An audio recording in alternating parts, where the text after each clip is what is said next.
চালের সাদা পোলাও করব। এই চালটা ভিজিয়ে রেখেছিলাম আধ ঘন্টা আগে।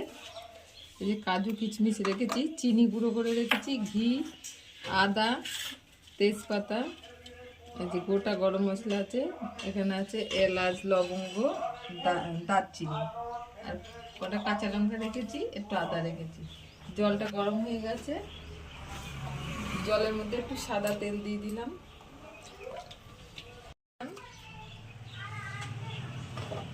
সিদ্ধ করব না, একটু শক্ত থেকে নামিয়ে নেবো ভাতটা।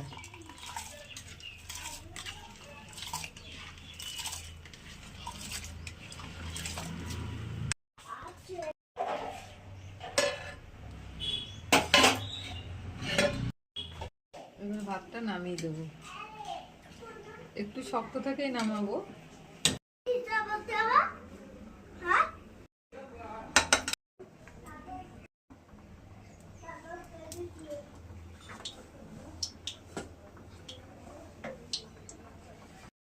লবঙ্গ, দারচিনি দিয়ে দিলাম।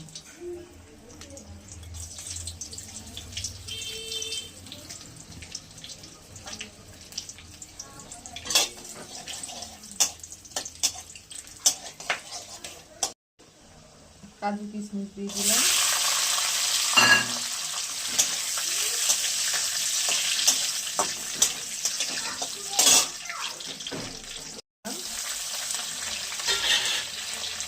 লঙ্কাটা আপনাদের পছন্দ মতো দেবেন, না দিলেও হবে, আমি দিয়ে দিলাম।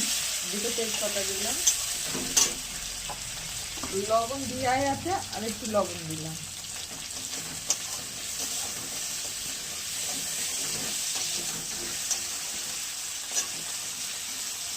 ভাতটা কিন্তু আমি পুরো সিদ্ধ করিনি, অল্প একটু শক্ত রেখেছি।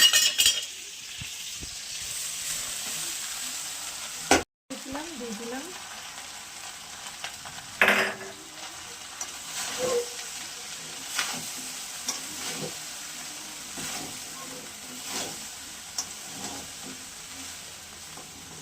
ভাতগুলো এভাবে দিয়ে দেবো। একটু দুধ দিলাম, এটা আমুল দুধ গুলিয়ে নিয়েছি না, তার জন্য দুধটা দিলাম, জল দিলাম না। গরুর দুধ দিলেও হবে, মাদার ডায়েরি দিলেও হবে।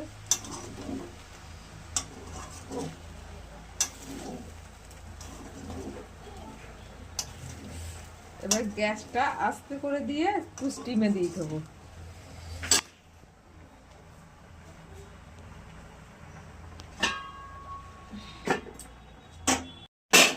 সাদা পোলাও হয়ে গেছে, বাসমতি রাইসের পোলাওটা একদম ঝরঝরে হয়েছে, খুব সুন্দর হয়েছে। এই যে একটা তরকারি, এই তরকারিটা কপি, মটরশুঁটি আর কাঁচা টমেটো দিয়ে এই তরকারিটা করেছি, এটা পোলাওর সঙ্গে খাওয়ার জন্য।